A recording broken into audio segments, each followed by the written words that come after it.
아파트 투자반을 시작할 때는 꼭 요걸 설문조사를 먼저 하고 들어갑니다.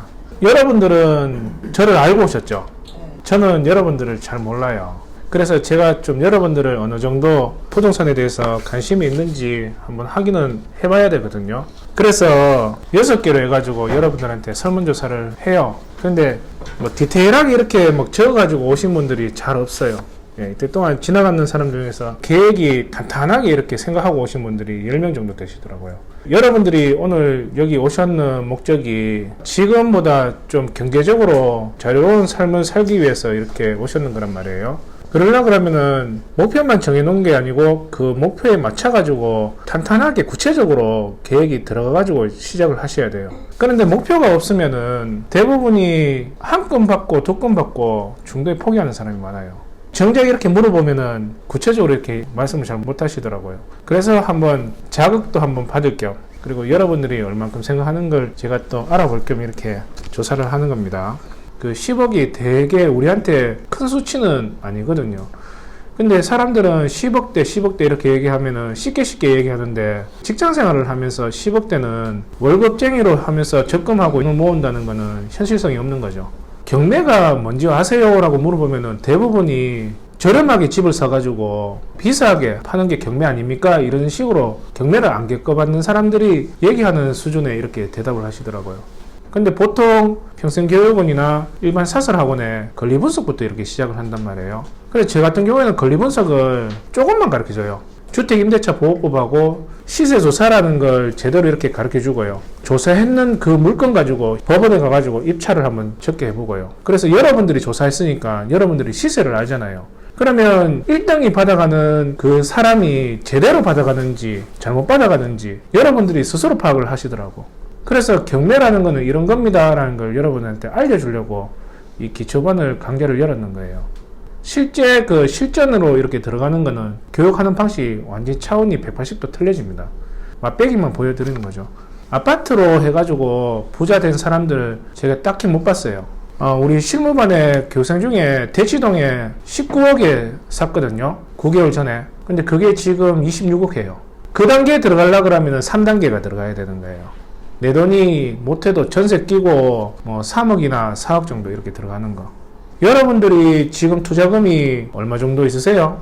투자금 이렇게 딱 생각해보면 내 머리에서 탁 스쳐 지나가는 돈 있죠? 그게 안 될 거야. 그러면은 여러분들이 단계에 맞춰가지고 종잣돈을 모으는 단계에서 그 다음에 2단계 넘어가고 그 다음에 3단계 넘어가고 마지막에는 4단계를 이렇게 넘어가야 돼요. 근데 2단계까지만 가도 여러분들이 경제적으로는 풍요롭게 이렇게 사십니다. 그렇게 생각하고 오신 거 맞죠? 네. 네. 혼자 대답하는 거야.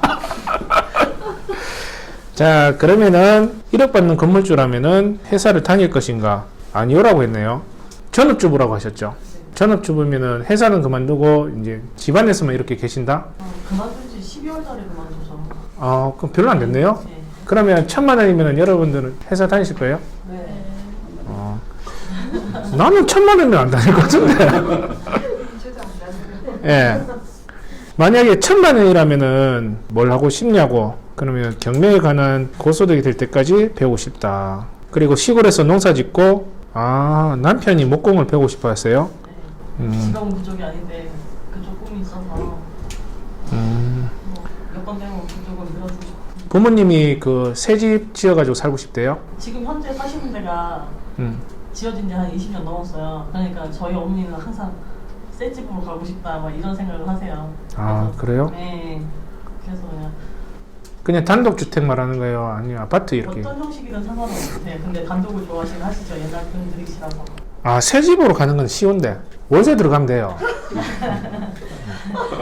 옛날 분들 그거 안 되시잖아요. 그래요? 네. 월세 생각하면은 2년마다 내가 집을 골라가지고 갈 수 있는데. 네, 젊은 사람들은 그게 가능한데 예. 연세 드신 분들은 집 옮기는 거 크게 나는 줄 알아요. 열심히 넘어가고. 그렇죠. 그거 바꾸기가 힘들더라고요. 자녀분 2명한테 명의로 된 집이나 통장을 만들어주고 싶다고요? 통장은 그냥 만들어주면 되죠. 예.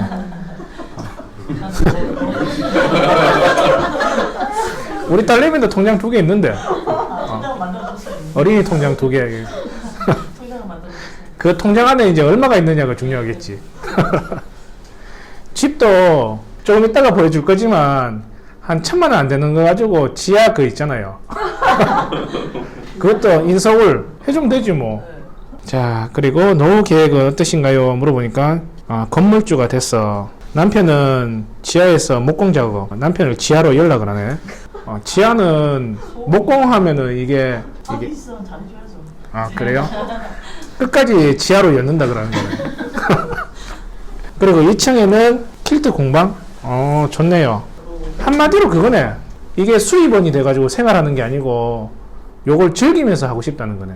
그 정도 되면 자산이 되면 어느 정도 이제 세나 이런 거에 압박은 안 받을 것 같아서. 예, 맞아요. 그래서 자기가 진짜 하고 싶어 하는 일을 하셔야 돼요. 그리고 자기가 하고 싶어 하는 일에서 그걸 가지고 수입원이 되는 게 아니고요. 그거는 그냥 내가 즐기는 일이 돼야 돼요. 그게 내가 하는 일이 생활 자금이 되잖아요. 그 일이 됩니다, 그게. 저도 지금 제가 하고 있는 일이 제가 하고 싶어 하던 일이었고 지금 또 즐기고 있거든요. 주말이잖아요. 어제도 실컷 떠들고 있었고 오늘 또 이렇게 떠들고 있거든요. 근데 그걸 일이라고 생각하면은 저는 이게 스트레스예요. 근데 어제 제가 아침 9시부터 수업해가지고 저녁 9시까지 계속 떠들었거든요. 그래도 이렇게 목이 살아있는 거는 그냥 즐기니까 그런 거예요. 사모님이 금방 이렇게 지금 이렇게 적으셨는 거는 경제적으로 일단은 여유가 생긴다면 내가 하고 싶어 하는 일을 이렇게 찾고 싶다는 얘기를 하시는 거네요. 제가 원하는 대답이 이런 거예요. 이런 거. 본인의 최종 목적지가 어딘지를 찾고 싶은 거예요.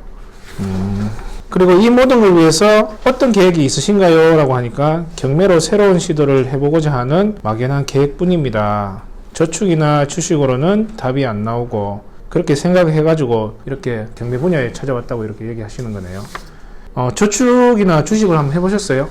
해답을 못 찾았구나. 네, 저축하고 주식에서. 저는 이렇게 부동산하고 경매를 이렇게 가르치지만 경제적인 여유가 생긴다면 주식도 해야 된다고 생각하는 사람 중에 한 명이에요. 주식으로 돈 벌기가 힘든 이유가 뭐냐면은 주식으로 뭔가 단타 때려가지고 크게 벌려고 하는 그 욕심 때문에 그런 거예요. 주식도 답은 아닌 건 아닙니다. 자, 영희 씨는 한 달에 1,000만 원 정도 이렇게 생긴다 그러면은 여행하고 공부하고 가족들하고 친지들하고 더 가깝게 지내기.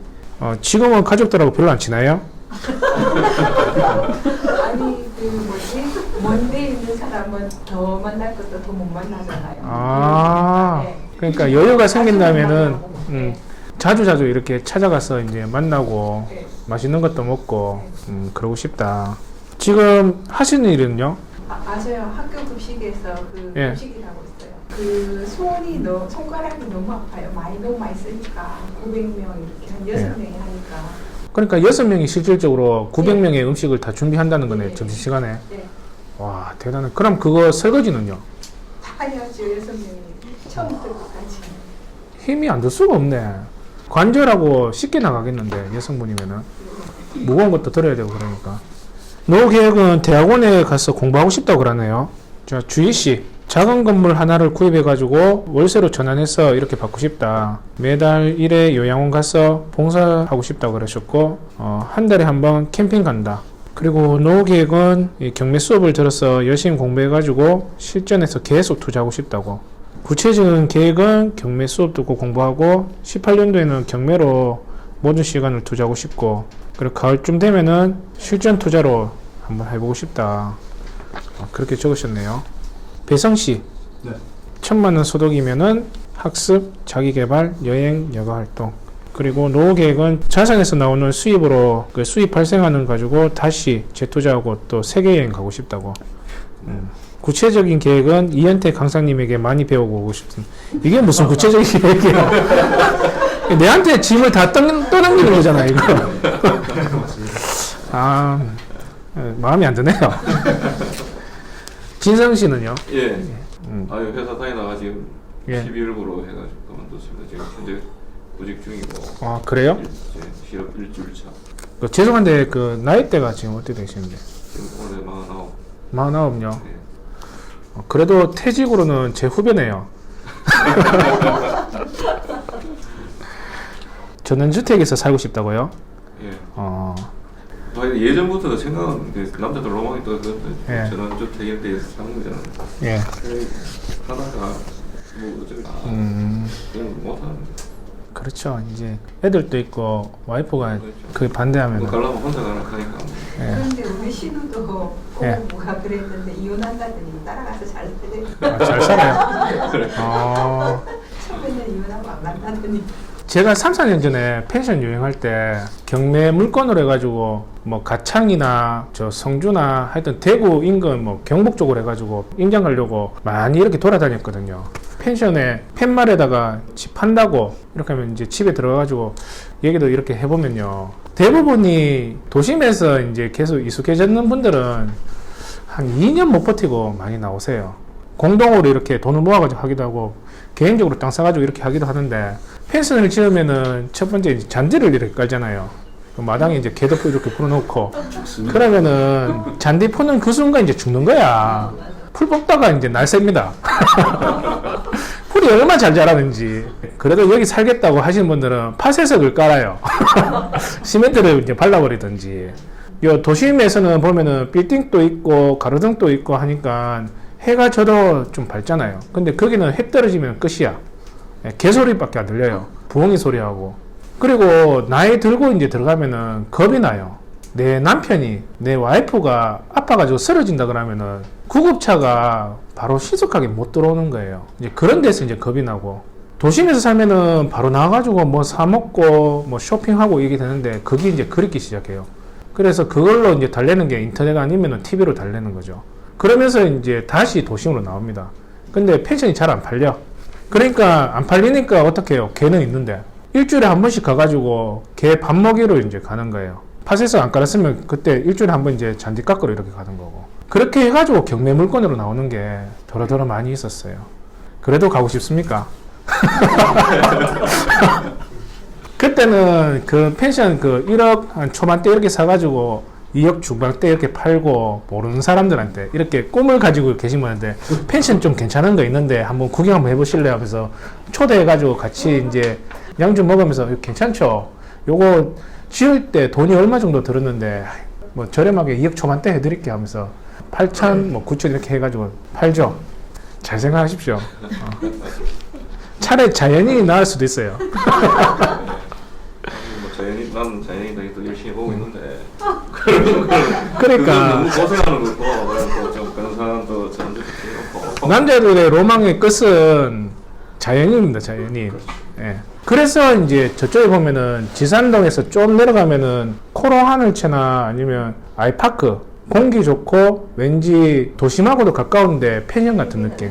그래서 그쪽에 집값이 안 떨어지는 거예요. 은혜 씨, 1,000만 원 정도 번다 그러면은 부자라고 생각하세요? 1,000만 원이요? 예, 한 달에 1,000만 원 정도 이렇게 나온다 그러면은. 네, 제가 하고 싶은 거 충분히 할 수 있다고 생각해요. 그쵸? 네. 그럼 뭐 하고 싶어요? 놀고 싶어요.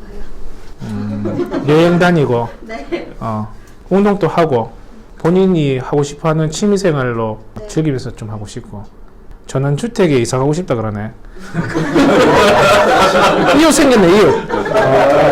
저쪽에 내가 그 펜션 2개 내가 경매를 받아줄 테니까 같이 풀 뜯어도 되겠다. 죄송한데 나이가 지금 어떻게 되세요? 34시요. 34. 그러니까 노후 계획은 어떠신가요? 그러니까 생각 중이라고. 아직 먼 미래에 금방 와. 그 앞에 있는 그 오빠하고 금방 이웃이 될 거야. 잔디 깎아드리겠습니다. 그걸로 쉽게 친해지려고 하지 마세요. 이렇게 좀 구체적으로 목표를 크게 한번 잡고 들어가야 됩니다. 그리고 세부적으로 여러분들이 1년 정도면은 얼마 정도, 3년 정도면은 나는 얼마 정도 벌 것이다. 그리고 10년에는 나는 내 계획을 다 이룰 것이다. 뭐 이런 구체적인 계획을 여러분들이 잡고 들어가셔야 돼요. 기술은 여러분들한테 충분히 이 시간을 통해 가지고 앞으로 계속 가르쳐 드릴 거예요. 그런데 기술을 배우셔도 꾸준히 못하는 이유가 목표가 없어서 그래요. 여러분들이 목표가 있으면은 그 목표를 향해 가지고 갈 수가 있는데 제가 물어보면은 그냥 돈 벌고 싶었어요. 이런 식으로 얘기하는 사람들이 많단 말이에요. 특히 부동산은 한 방에 해가지고 돈 버는 거는 잘 없습니다. 최소한 여러분들 종잣돈이 4억에서 5억 정도는 들고 있어야지 6억, 7억 이렇게 벌 수 있는 그런 물건들을 잡을 수가 있어요. 그런데 여러분들이 지금 현재 그 정도의 종잣돈이 있는 게 아니잖아요. 그럼 그러면은 여러분들이 지금부터 종잣돈을 모아야 되는 단계를 가야 돼요. 근데 그 모으는 단계는 큰 돈이 여러분들한테 오는 그 단계가 아니에요. 그러니까 단계가 있다는 겁니다. 어제처럼 막 풍부하게 이렇게 설명을 못 하는데 간단하게 한번 설명을 해 드릴게요. 선생님은 얼마 정도의 실투자금이 있으세요? 현찰은 그렇습니다. 현찰은? 제가 지금 여기서 말하는 거는 통장 안에 들어있는 그 돈만 얘기하는 게 아니잖아요. 총 다 해서요? 예. 내가 지금 만들 수 있는 투자금을 얘기하는 거예요, 지금. 2, 3% 될 것 같습니다.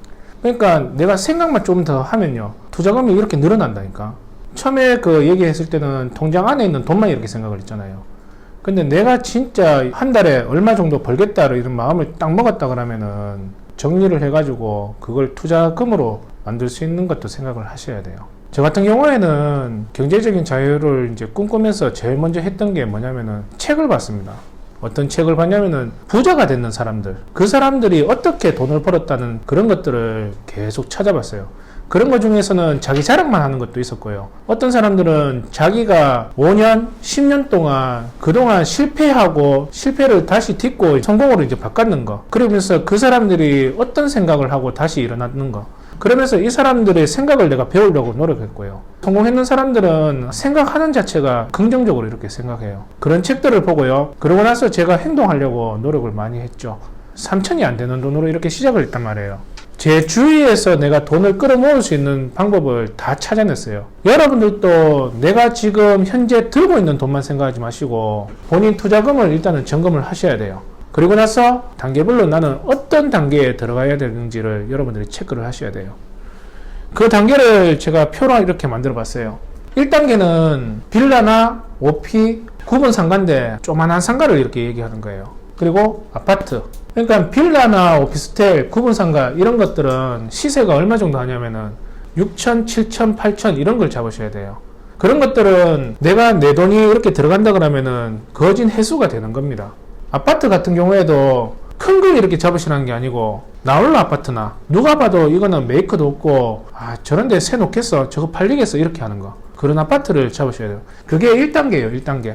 근데 여러분들이 경매에 관심이 있었다 그러면은 일반 살 때 이렇게 봤을 때 아파트 낙찰되는 거 보셨죠? 되게 높게 된단 말이에요. 많은 사람들이 경쟁이 붙기 때문에 높게 받을 수밖에 없는 거예요. 그런데 이런 것들은 사람들이 관심을 많이 안 가져요. 많이 안 붙으니까 입찰금을 적을 수 있는 게 적게 적을 수가 있는 거죠. 그러니까 이런 것들을 여러분들이 1억 이하면은 이런 것들을 잡으셔야 돼요. 그러면 이런 것들은 언제까지 이렇게 받아야 될까요? 그거는 여러분들이 이제 기준을 잡으셔야 돼요. 저 같은 경우에는 요 1단계를 잡았을 때 딱 내가 지금 받고 있는 연봉의 2배를 받으면은 나는 2단계로 넘어간다라고 이렇게 생각했어요. 저는 1억이 되면은 2단계로 넘어간다고 생각했어요. 그 시기가 의외로 빨리 옵니다. 저 같은 경우에는 3년 좀 지나가지고 4년 안 됐을 때 연봉 1억이 이렇게 됐어요. 그러니까 그게 어려운 게 아니에요. 그냥 월급에서 월급이 나오는 그 수준이 2배가 되는 거잖아요. 여러분들도 충분히 할 수 있는 단계란 말이에요. 그런데 이렇게까지 가려고 하면은 좀 인내의 시간이 많이 듭니다. 차익을 보는 것도 1억, 2억 이렇게 보는 게 아니고 2천만 원, 3천만 원 이렇게도 안 되는데 팔리는 것도 잘 안 팔려. 그런 물건들. 여러분들이 생각하는 그 수준이 왔다 그러면요. 2단계를 넘어가야 되는 거예요. 그 2단계는 2억 이하는 있어야지 2단계에 넘어갑니다.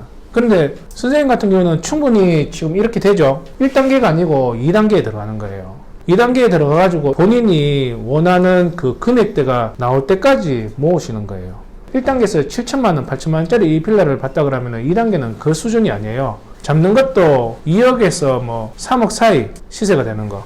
그런 걸 이제 잡기 시작합니다. 상가도 아기 상가가 아니고 3억대 초반 되는 그 상가를 받기 시작해요. 아파트 같은 경우에도 틀리죠. 1단계 때는 나홀로 아파트 이런 거 봤다 그러면은 이제 단지가 큰 쪽으로 이렇게 갑니다. 차익을 보는 것도 1, 2천을 보는 게 아니고 6천, 7천 쪽으로 이렇게 보는 거. 그런 쪽으로 이제 들어가는 게 2단계예요. 저는 1단계가 아까 말씀드렸듯이 월급 받는 데서 다시 월급이 나오는 그 수준이 될 때까지 1단계를 이렇게 시작을 했단 말이에요. 고정적으로 한 달에 1,000만 원 정도 나오면은 나는 2단계 끝내고 3단계 올라간다고 이렇게 생각을 했어요. 한 달에 1,000만 원 정도 나오면은 부자라고 생각하세요? 사람들마다 기준은 다 틀리죠. 저 같은 경우에는 5식구란 말이에요. 못해도 한 600에서 700 정도는 이렇게 든단 말이에요. 자녀가 하나만 계신 분들은.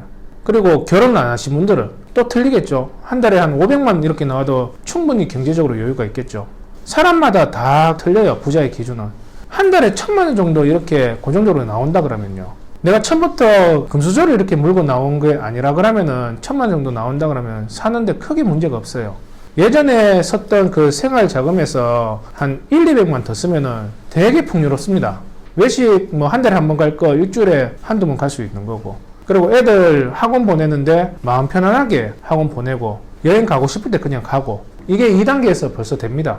그러면은 3단계에서 이렇게 넘어간다 그러면은 3단계에서 이 원룸 같은 거 이런 거 제대로 받으면은 최소한 3억 정도 이상은 차익이 난단 말이에요. 그럼 그거 팔아가지고 3억이 남는다 그러면요. 내가 사는 데에서 큰 무슨 변화가 생길까요?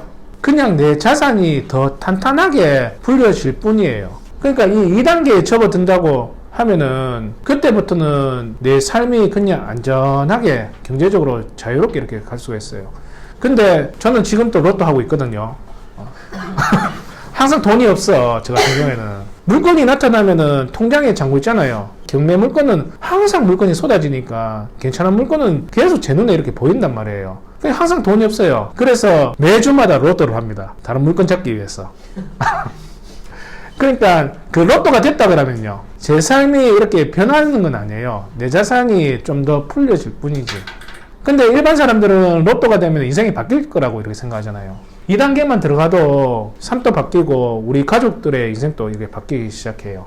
오늘 제가 여러분들한테 실제로 우리 교육생들이 작년에 받았던 물건하고 올해 받았던 물건 이거 보여주면서 1단계는 어떤 물건들이 있고 2단계는 어떤 물건들이 있고 3단계는 어떤 물건들이 있는지 실제 받았는 걸 가지고 여러분한테 알려드릴게요. 자, 이게 1단계입니다. 요거 같은 경우에는 대전에 있는 꼬마 구분상가인데 실평수가 7평이 안 되는 거예요. 그리고 여기는 신건이 4,400에서 시작해가지고 한번 떨어져가지고 3,080에서 이제 시작하는 물건이었어요. 조그마한 상가인데 10명이 들어왔어요. 관심이 있다는 거예요. 그런데 저희 교육생이 4,299만원, 2등하고 한 70만원 정도 이렇게 해가지고 이제 받았는 물건이에요. 여기는 세입자가 없어요. 세탁소인데 할아버지하고 할머니가 이쪽에서 한 30년 하시다가 경매로 이렇게 나온 거예요. 위치가 여긴 내거리예요. 자리가 좋아요. 여기 보시면은 남대전 교회 있죠. 여기에 있는 상가예요. 사람들이 왕래가 빈번한 자리죠. 저희는 요걸 시세를 6천 정도 이렇게 보고 있었어요. 상가는 여러분들이 그 시세 파악하기가 되게 힘들어요. 아파트는 시세 조사가 쉽단 말이에요. 왜 그럴까요? 거래가 빈번하기 때문에 그런 거예요. 거래가 많기 때문에 부동산 사장이 그 몇 평은 얼마 정도 합니다 라고 쉽게 얘기를 해줘요. 그리고 실거래가하고 다른 사이트를 통해 가지고 여기에 거래됐던 거하고 거래될 거하고 이런 물건들을 쉽게 파악을 한단 말이에요. 그래서 아파트는 시세 조사하기가 쉬워요. 근데 상가는 거래가 많이 없어요. 월세 거래는 되게 많은데요, 그 매매 거래는 상가는 잘 없어요. 수익형 부동산을 좋아하는 사람들만 이 상가에 관심을 가지지 일반 사람들은 겁이 나가 잘 못한단 말이에요. 그리고 상가는 돈이 많이 있어야지 받을 수 있겠구나 라고 이렇게 생각을 하니까 상가는 잘 안 들어와. 그러면 일단은 시세 조사가 돼야 되고, 그 시세 조사가 됐다 그러면은 내가 이걸 얼마 정도의 시세를 보는지도 되게 중요하겠죠. 상가를 사는 사람들은 자기가 장사를 하기 위해서 사는 사람이 많겠어요? 아니면은 세를 놓고 수익을 얻기 위해서 상가를 사는 사람이 많겠어요? 네, 세 놓는 사람들이 많아요. 그래서 그걸 수익형 부동산이라고 그러는 거예요. 그러면 이 사람이 이 물건을 만약에 산다 그러면은 대출 이자 갖고 월세 받았을 때 얼마 정도 자기한테 수익이 떨어지는지 그게 중요하겠죠. 그러면 그게 시세가 됩니다. 어려워요? 그러니까 그 받는 사람의 수익을 내가 얼만큼 맞춰줄 수 있는지 그 가격대를 여러분들이 뽑아내시면 돼요. 그러니까 시세 조사가 중요하다고.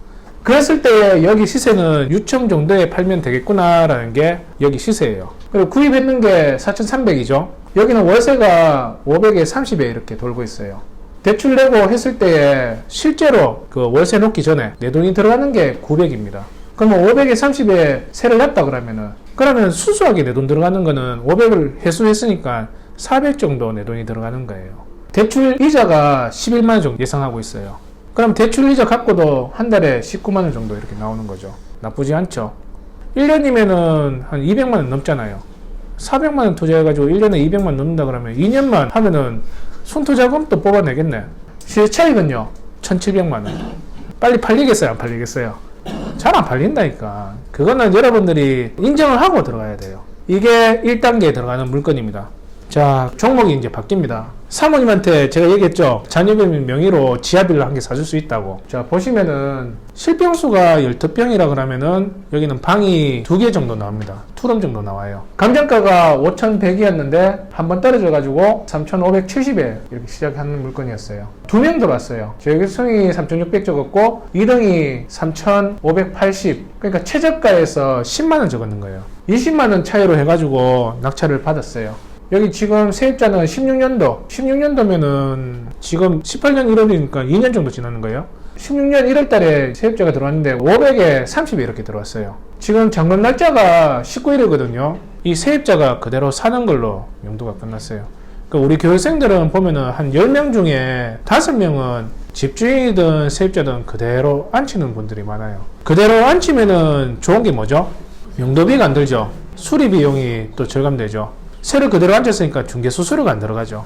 득되는 게 많아요. 처음에 이 교육생이 500에 35로 세놓으려고 했는데 뭐 새로운 집주인도 괜찮은 것 같은데 그냥 살게요 이렇게 그럼 그렇게 하세요 해가지고 5만원 그냥 깎고 30만원에 그대로 앉혔어요.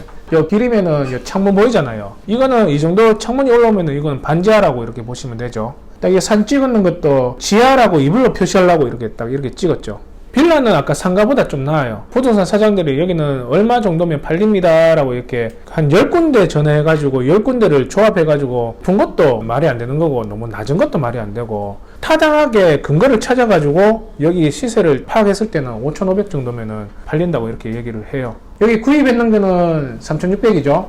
월세는 500에 30에 다음 주 돼가지고 잔금 치르고 한 3일 지나가지고 계약서 적기로 했거든요. 그렇게 했을 때 대출 내고 실제 들어가는 돈은 500을 이번 같은 경우는 법원에서 다 이렇게 배당을 받는단 말이에요. 법원에서 배당 받으면은 그때 다 주기로 했어요. 그럼 그때쯤 되면은 순수하게 돈 들어가는 건 300. 그리고 이자는 10만 정도 발생하는 걸로 파악됐고요. 월 수익은 20만원. 괜찮죠, 요것도? 그리고 시세 차익은 1,900만원 정도. 잘 팔리겠어요, 안 팔리겠어요? 이걸로 내가 계속 물어보는데 이런 거는 여러분들이 인정하셔야 돼요. 오피스텔입니다. 이 오피스텔은 부산에 있는 물건이에요. 감정가가 5,500인데 한번 떨어져가지고 4,400에서 시작하는 물건이었어요. 여기도 2명 들어왔어요. 아까 상가는 저도 그렇게 10명 들어올 줄 몰랐어요. 많이 들어오면 한 3, 4명 안 들어오겠나 하면서 그 입찰가를 선정을 해줬는데 엄청 많이 들어오더라고요. 깜짝 놀랐어요. 근데 이런 1단계 물건들을 보면은 대부분 보면은 다 뭐 2등 적는 것도 한번 보세요. 그러니까 거의 단독이라고 보시면 돼요. 그러니까 우리가 힘을 줘가지고 4,660에 져가지고 받았는 물건이죠.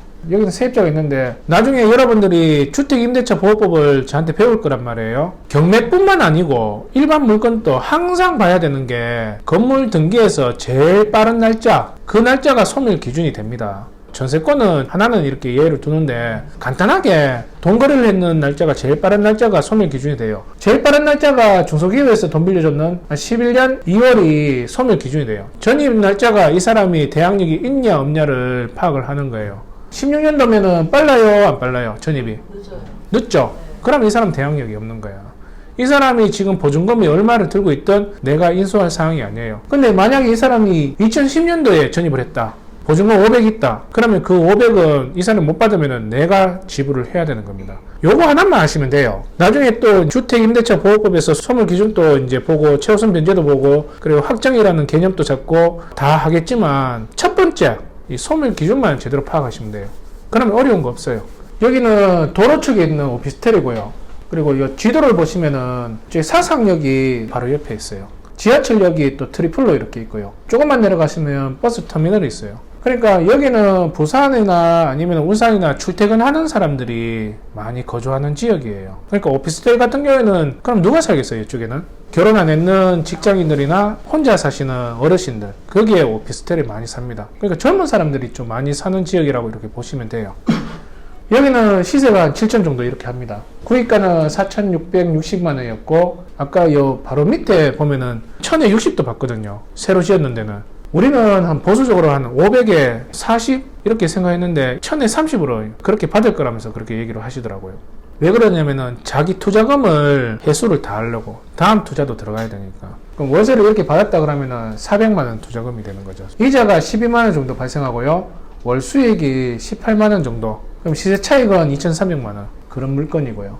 자, 이제 아파트 1단계에서 이제 마지막으로 아파트 보여줄 건데 딱 봐도 사진상 여기 보면은 어때요? 외로워 보이죠? 예. 그런 아파트를 1단계에서 잡는 거예요. 여러분들이 1단계에서 무슨 푸르지오, SQ, 윈도뷰 그런 거는 2단계 좀 넘어가야지 하는 거예요. 그런 아파트를 1단계에 들어가는데 입찰가 그냥 전세금이 기준이 돼요. 그러면은 맨날 떨어지겠지. 근데 떨어질 걸 당연히 생각을 하셔야 돼요. 경매를 좀 직기 받는 사람들은 좀 어이없는 경우를 많이 볼 거예요. 감정가가 2억 5천인데 받아가는 거 보면은 2억 3천, 2억 4천 뭐 이렇게 받아가요.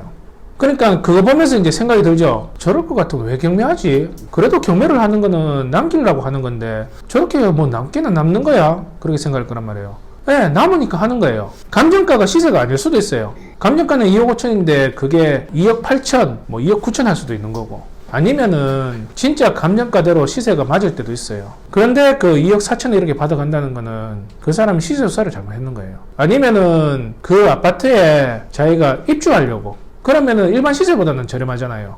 그거 보고 이제 들어가는 거. 그러니까 이 아파트라는 거는 메이크도 있고 위치도 좋고 이렇게 하면은 내가 받기 힘든 종목이에요. 근데 항상 오는 따릅니다. 1년에 한두 번은 내가 미친 척하고 이렇게 였는데 얻어 걸리는 경우가 있어요. 이것도 그랬어요. 나홀로 아파트지만 들어왔는 사람이 몇 명이에요? 15명.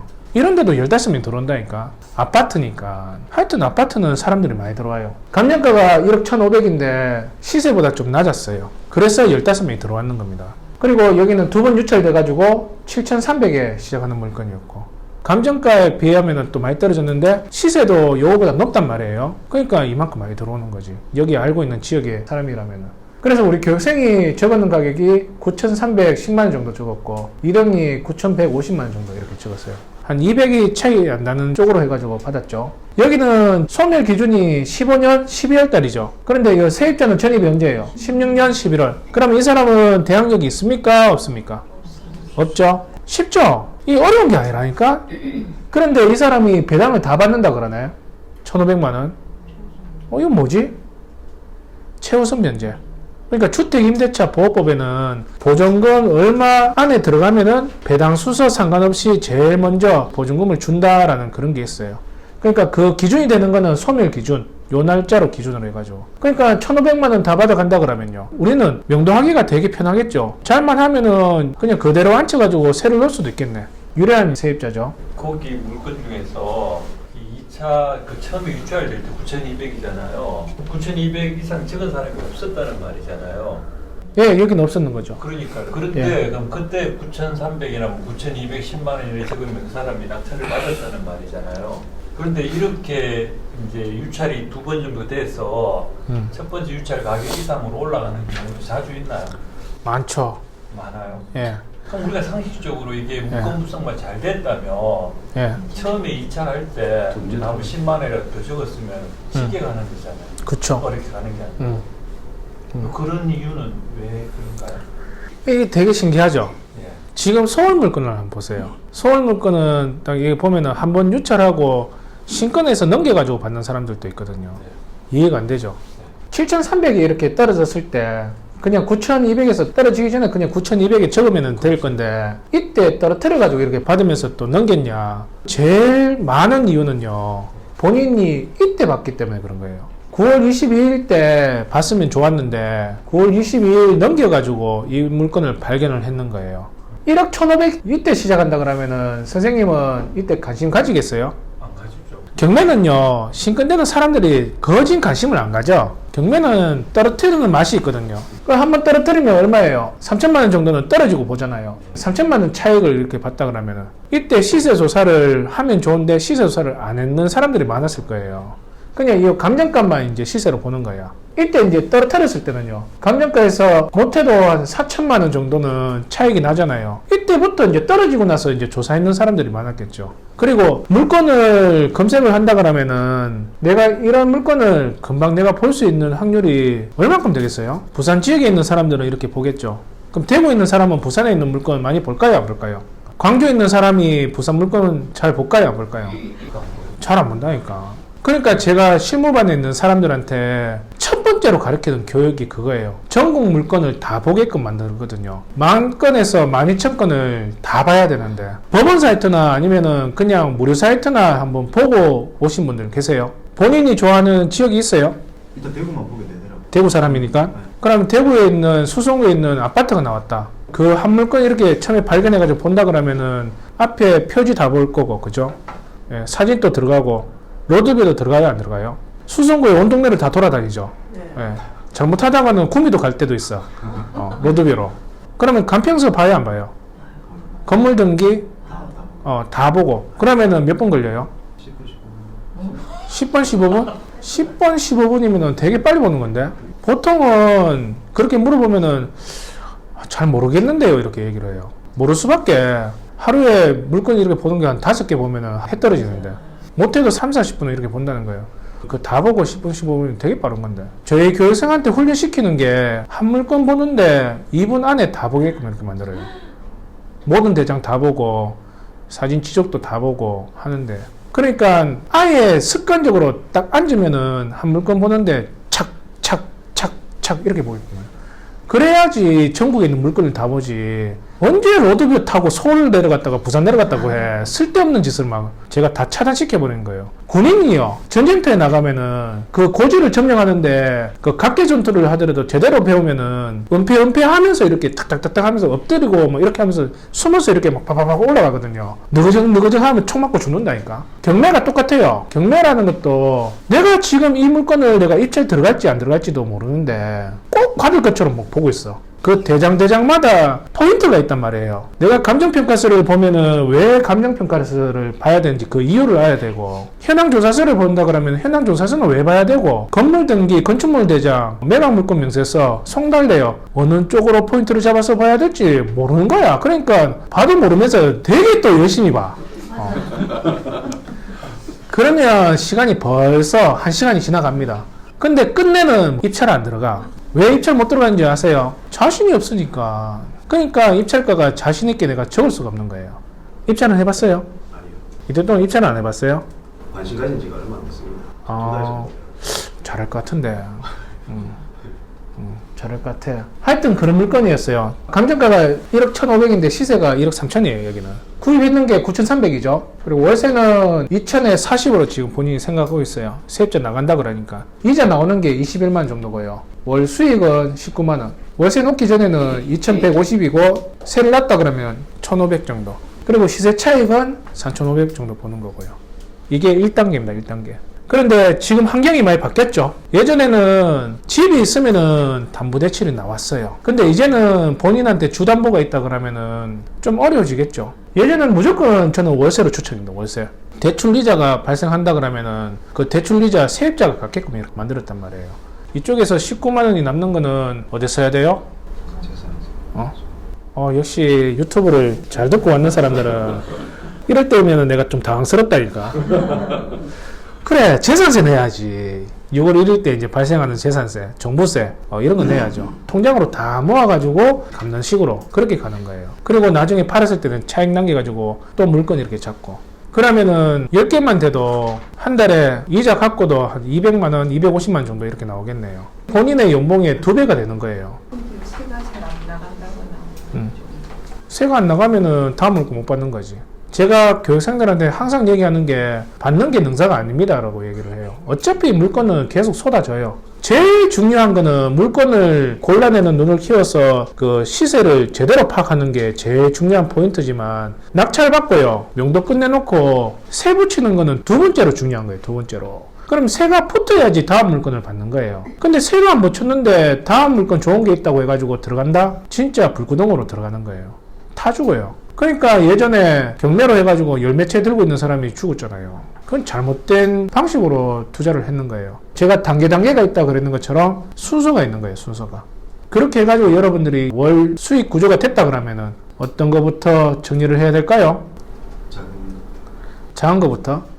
이쪽에 지금 이거 다 안 팔리는 건데 뭐가 팔릴지 어떻게 알아요? 그러니까 다 내놔. 무조건 또 파는 게 아니고 내가 원했던 차익이 맞으면은 파는 거예요. 진짜 운이 좋으면은 내놓고 한 달도 안 돼가지고 팔리는 경우도 있고, 제 경험상 1단계 때는 1년 지나도 안 팔리는 것도 있어요. 그러니까 10개를 다 내놓으면 어떤 게 팔릴지 몰라요. 내가 원했던 수익 구조가 됐다 그러면은 2단계를 넘어가는데, 2단계 때부터는 뭘 하냐, 회사를 하나 차려야 됩니다. 법인 회사를 한 개 차려야 돼요. 6천만 원짜리, 7천만 원짜리 이렇게 잡던 걸 이제는 2억 초반 되는 빌라를 이제 잡기 시작할 거고, 상가 같은 경우에는 3억 초반대 되는 이제 그런 상가를 이제 잡기 시작할 거예요. 근데 그거를 누구한테 넘기냐? 법인으로 넘기는 겁니다. 아, 선생님, 그럼 처음부터 1단계 때부터 법인으로 넘기라고 하지, 왜 2단계 때부터 그렇게 하시라는 거예요? 그렇게 얘기할 수도 있겠죠. 여러분들이 은행 대출 담당자고, 제가 이제 2억 5천짜리 뭐 상가를 이렇게 받았어. 대출을 내주려고 그러니까 이제 신생 회사예요. 뭐 실적도 없고 아무것도 없는 거예요. 대출 내주겠어요? 언제 망할지도 모르는데. 불안해서 대출이 안 나와요. 그러면 그 회사의 대표이사, 그 사람이 연대보증 서줄래? 이렇게 이제 물어봐요. 그래. 대출만 내준다 그러면은 내가 연대보증 서줄게. 어차피 회사 내 건데 요거 잘못되면은 내가 책임져야지 뭐. 그러면 네 재산은 얼마 있는데? 이렇게 물어보는 거예요. 딱 뚜껑 열면요. 부동산이 이렇게 있고 월소득도 이렇게 받고 있네. 수익 구조가 괜찮네. 그럼 이거 내가 이자 못 받고 원금 못 갚는다 그러면 다시 원금을 회수할 수 있겠네. 이렇게 생각하겠죠. 그러니까 이 대표자의 신용이 괜찮다 그러면은 대표자한테 연대 쓰라고 해가지고 대출이 나오겠죠. 그러면 여러분들이 어느 정도 자산이 있어야지 회사를 차리는 게 맞겠죠. 그러니까 1단계부터 법인 차리기가 힘든 거예요. 그런데 2단계부터 먼저 들어갈 수 있다고 이렇게 얘기했는 거는 본인이 2단계부터 그런 물건들을 잡을 수가 있다는 거지, 회사를 그때부터 차리라는 건 아니에요. 저는 직장생활 하는데요. 뭐 직장생활 하면 뭐 어때? 부모님을 대표이사로 만들면 되잖아요. 처음에 이제 회사를 그만두고 제일 먼저 했던 게 법인 회사를 차리는 거였어요. 법인도 다양해요. 1,000만 원짜리 법인도 있고 5천만 원짜리 법인도 있고 1억짜리 법인도 있고 하는데, 여러분들도 2단계에 이제 들어간다 그러면은 이제 그런 식으로 들어가야 돼요. 자, 그러면은 2단계에서는 어떤 물건을 잡는지 한번 보여드릴게요. 자, 아파트부터 이제 설명해 드릴게요. 대구 봉덕동에 있는 효성타운이에요. 여기는 지금 실평수가 68평이에요. 방이 한 5개 정도 됩니다. 여기는 감정가가 5억 4천이었는데 저희 교생이 4억 6천 9백 이렇게 받아갔어요. 5명 들어왔어요. 그래도. 자, 여기 위치를 한번 볼게요. 여기 상동계고요. 수성구 넘어가는데 쭉 올라가면 수목원 나오는 길. 앞산 순환도 올리면 바로 옆에 보이는 아파트. 거기가 효성타운 2차예요. 그리고 바로 앞에 보면은 효성초등학교 있고, 그리고 협성중고등학교 있고요. 조금만 내려가면 미군부대 있죠. 그래서 이제 여기는 미군 애들한테 월세가 잘 나가요. 미군 애들이 작은 평수는 별로 안 좋아한다 그러더라고요. 큰 평수를 좋아해요. 대신에 에어컨을 다 설치를 해줘야 돼. 그 시스템 에어컨으로 뭐. 여기는 감정가가 5억 4천인데 실제 시세는 5억 6천 정도 합니다. 여기 도로 쪽으로 보라보는 데는 5억 6천인데 도로 쪽에서 조금만 뒤로 가잖아요. 6억 5천이에요. 1억 정도 차이가 납니다. 그리고 월세 같은 경우에는 지금 3천에 200 정도. 여기 한 달 이자가 109만 원 정도 이렇게 나가는 걸로 생각되고요. 월 수익은 91만 원 정도. 그러니까 세 놓기 전에는 1억 800 정도 실투자금이 있어야 되는데 세를 넣으면은 7,800 정도 예상을 하고 있어요. 시세 차익은 8,400. 2단계 때부터 뭔가 틀리죠? 들어가는 돈 단위가 이제 틀려지기 시작하는 거예요.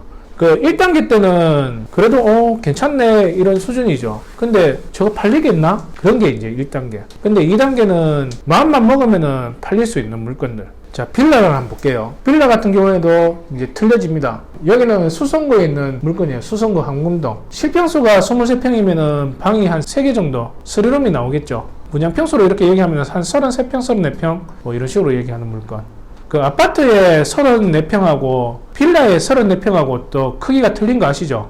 빌라가 더 넓다고 이렇게 보시면 돼요.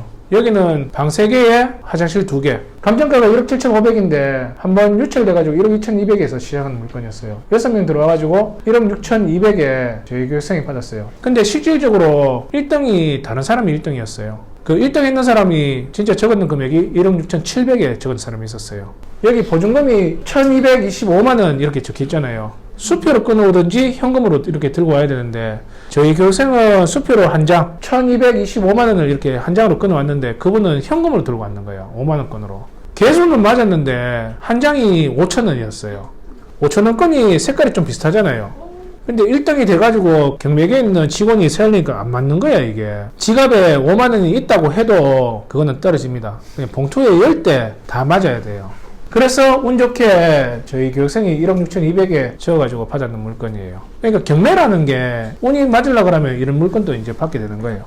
이 위치를 보시면요. 바로 옆에 보면은 한금초등학교하고 한금중학교 있고요. 이쪽 나홀로 아파트 하나 있었거든요. 10평인가? 그게 몇 명이 들어왔냐면은 그게 감정가가 1억 2천인가 그랬는데 36명인가 37명 이렇게 들어왔어요.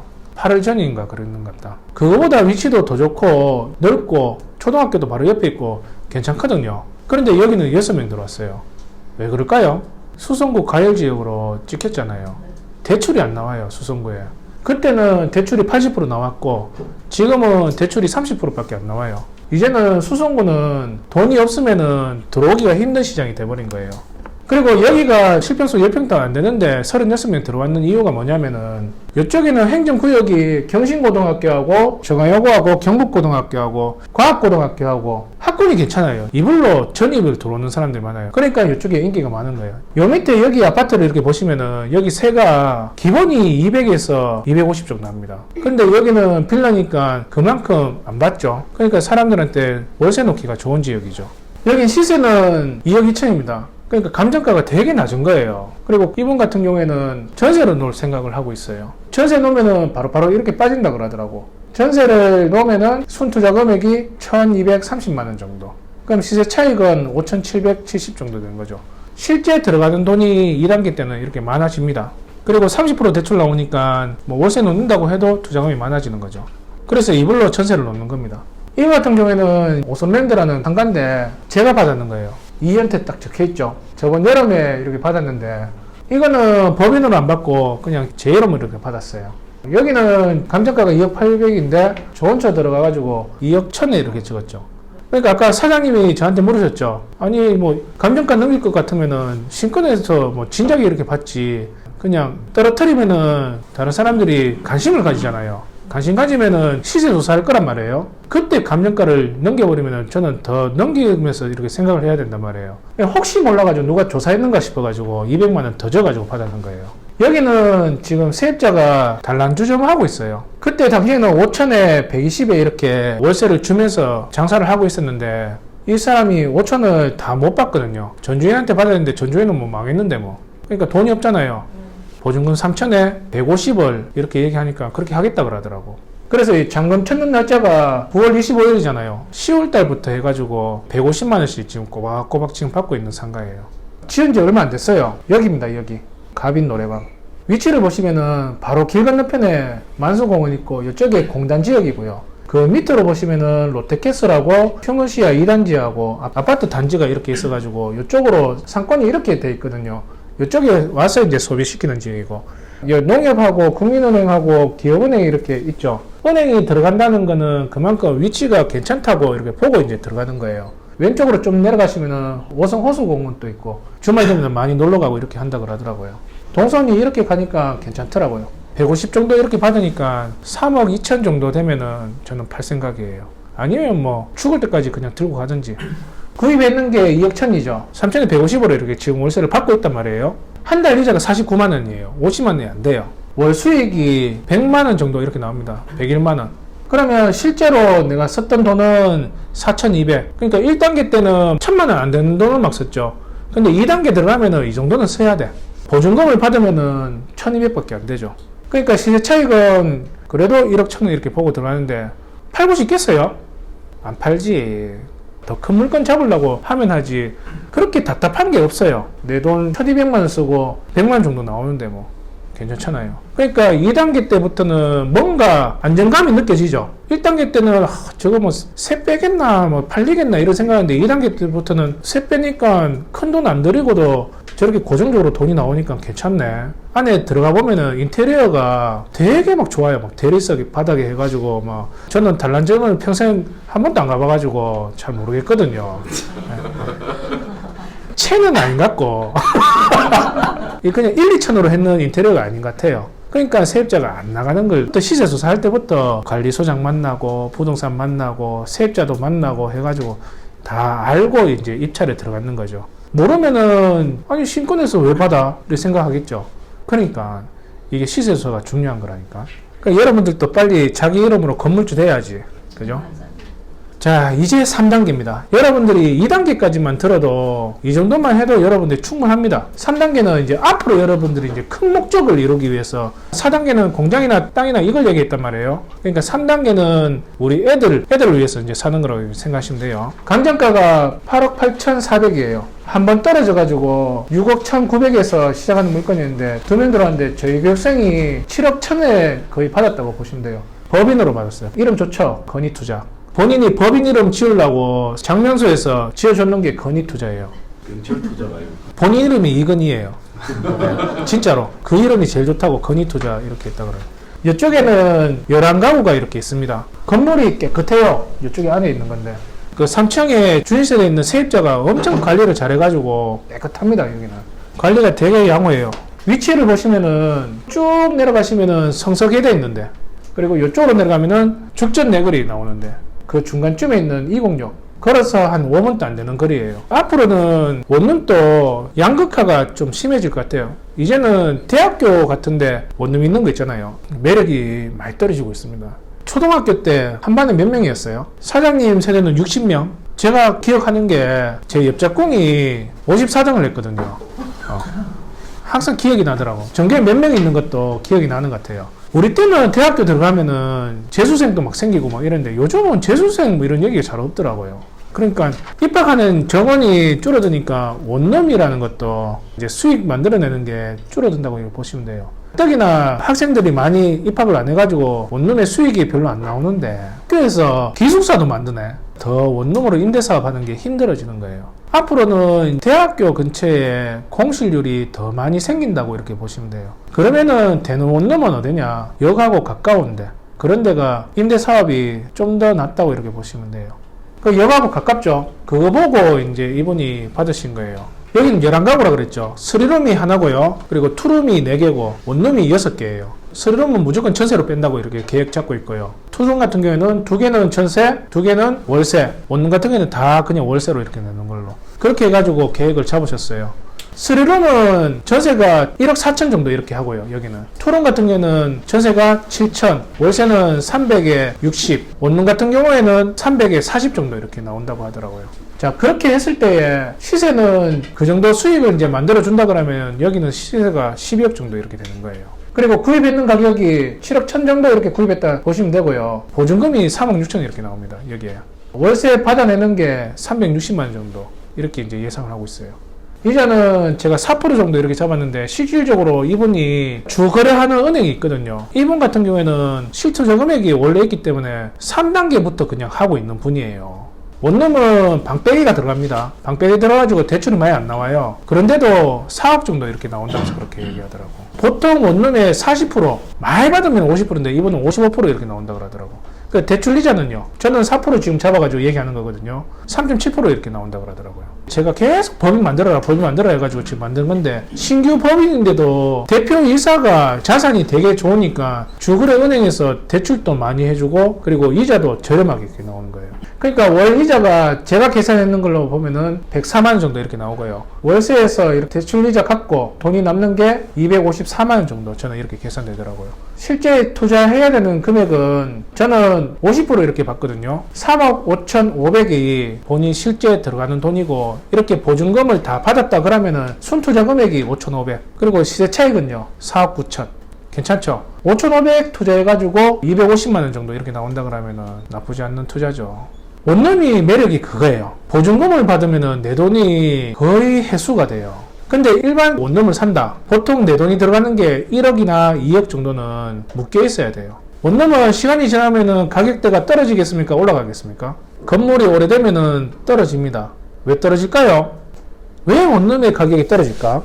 아파트는 옆에 새로운 거 지으면 올라가는데, 전문가들이 얘기하는 거는 뭐 건물이 이제 오래됐으니까 땅값은 그대로 있더라도 건물의 그 값어치를 봤을 때 뭐 어쩌고 막 얘기하고, 그냥 그 어렵게 얘기할 필요 없고요. 새로운 원룸이 들어선다 그러면은 내가 들고 있는 거는 가격대가 떨어집니다. 내 건물이 오래돼가지고 그런 게 아니에요. 일주일에 한 번씩 노량진 가가지고 서울에 있는 교육생들을 가르치거든요. 그 노량진에 30년 된 고시텔을 하고 있는데 가격대가 얼마냐고 이렇게 물어보니까 고시텔 한 평 딱 들어가면 이렇게 누워야 되는데 그게 20만 원 받는답니다. 방이 3, 4개는 되거든요. 근데 거기가 시세가 얼마 정도 되는지 아세요? 30억은 해요. 보수적으로. 30년 됐는데.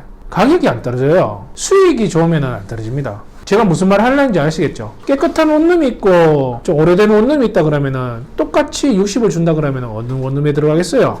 깨끗한 데 들어가겠지. 그러면 좀 낡은 데는 60으로든 공실 생기겠죠. 여기 50이고 깨끗한 데 60이라면 여러분들은 원룸에 들어가야 되는 상황이라면 어디로 들어가겠어요? 50? 60 말고? 그러면 50은 세를 뺄 수 있겠네. 55만원 60이라면 1년이면은 60만원인데 55만원 없어요. 60만원 손 들어보세요. 60만원 55만원 반반이네. 그러면 요게 시세가 됩니다. 아까 제가 60 했을 때는 다 새 건물에 60 했죠. 60, 50 할 때는 전부 다 50 얘기했죠. 그럼 이거 시세 아니야. 헷갈려야 돼. 60하고 55 하니까 반은 55고 반은 60이고 이렇게 얘기했죠. 그게 월세 시세입니다. 그러면 수익률이 이제 그만큼 떨어지겠죠. 그러면 60 받아야지 12억을 받을 수 있는 이 원룸인데 이게 50으로 받는 거라 그러면은 그럼 50만 해도 벌써 250이 아니고 150이나 한 160 이 정도 떨어질 거란 말이에요. 수익이 떨어지죠. 그럼 사는 사람이 수익이 떨어진다 그러면 여기 12억 주고 이걸 사겠어요? 안 사지. 한 10억 이렇게 얘기하겠죠. 그러니까 원룸의 값어치는 수익을 보고 이렇게 들어간단 말이에요. 그럼 뭐예요? 원룸도 수익형 부동산이라는 거예요. 아까 내가 상가도 수익을 맞춰주고 판다 그랬죠? 원룸도 똑같은 거야. 되게 쉽죠? 근데 뭘 이걸 가지고 뭐 건물의 값어치가 어떻고 뭐 공식을 젓는 사람은 이 사람은 원룸 장사 안 해봤는 사람이야. 그런 거 가지고 하는 사람이. 그러니까 보통 일반 그 원룸을 사가지고 이렇게 250씩 해가지고 10년 정도 굴렸다. 그러면은 10년 정도 250을 남겼다 그러면은 얼마 정도 벌었는 거예요? 1년이면은 얼마예요? 10년이면은. 그러니까 나중에 팔 때 내가 10억에 샀다 그러면은 10억에 팔겠어요? 부동산 사장이 이렇게 얘기합니다. 당신이 그동안 3억 정도 벌었잖아. 당신 그 투자했는 금액 다 뽑아냈잖아. 옆에 새 건물도 있는데 이거 못 받습니다. 그러니까 한 10억에 파세요. 뭐 이런 식으로 얘기해요. 그동안 벌었잖아. 이렇게 얘기해요. 경매로 사는 거는 처음부터 지금 시세 차익을 한 5억 정도는 보고 들어가죠. 2억 정도 떨어진다고 해도 3억은 남기는 거예요. 그러니까 일반 시세에서 사는 부동산하고 경매로 사는 거하고 잽이 안 되는 거예요. 제가 항상 교육생들한테 얘기하는 거지만 수익을 내가 원했던 대로 이렇게 맞춰준다 그러면 팔아야 돼. 뭐 양도세 생각해가지고 2년을 잡아두고 뭐 5년 잡아두고 10년 잡아두고 같은 한 사람한테만 상대하면 되는데 11명이 계속 전화 와가지고 댓글이잖아요. 그러니까 다음은 잡아가지고 또 남기고 저렴하게 사가지고 팔고 이런 식으로 계속 반복하면서 내 자산을 계속 불려나가는 거예요. 5,500 투자해가지고 한 달에 250 정도 나오고 시세 차익이 5억 정도 이렇게 난다. 괜찮은 투자예요. 그래서 경매로 잡는 원룸이 틀리다고 이렇게 얘기를 하는 거예요. 여기는 세종이에요. 세종은 경매 물건이 잘 안 나와요. 이동안 세종 생기면서 세종 안에 물건 나오는 거 이게 처음이에요. 그 외에 세종에 나오는 거는 조치원, 주위에 있는 위성도시 있죠. 그런 것들이 나왔으면 나왔지 세종 안에 있는 물건은 5번이 처음이었어요. 그래서 이 물건을 제가 발견했을 때 무조건 받아야겠다 생각 드는 거예요. 위치도 좋고 청수도 괜찮고 청수가 22층 중에 20층이고요. 실평수가 25평이니까 한 34평 정도 이렇게 얘기하는 물건이고 신건이 3억 4,700에 나왔는데 시세가 3억 8,500에서 3억 9천 합니다. 그러니까 안 들어갈 이유가 없는 거야. 제가 적었는 가격이 3억 6천이고요. 이등이 적었는 가격이 3억 5,350 정도에 적었어요. 여기는 지금 12월 27일 때 받았던 물건이에요. 12월 24일 때 이쪽에 세종에 살고 있는 예전에 입사 동기가 있거든요. 집사람하고 재수씨하고도 친해가지고 거기에서 크리스마스를 보냈어요. 재수씨가 부동산을 좀 좋아하시거든요. 세종을 몇 바퀴를 돌았죠. 세종이 좋긴 좋더라고. 세종은요 이제 30% 정도 기관들이 들어왔어요. 이제 한 30% 정도? 앞으로도 4생활권하고 5생활권하고 6생활권도 분양을 해야 돼요. 앞으로 한 20년은 더 지나야지 세종이 자리를 잡지 않겠나라고 이런 생각이 들어요. 지금 이제 결혼 안 했는 사람들, 그 사람들이 세종에서 이제 결혼해가지고 애를 낳았다 그러면 세종에서 자리 잡겠죠. 그러니까 그런 거 보면은 앞으로 한 20년 정도는 더 가야지 완전히 자리 잡지 않겠나라는 생각이 들더라고요. 그러면 세종은 언제쯤 사야지 시기가 맞는 거예요? 조금 있다가.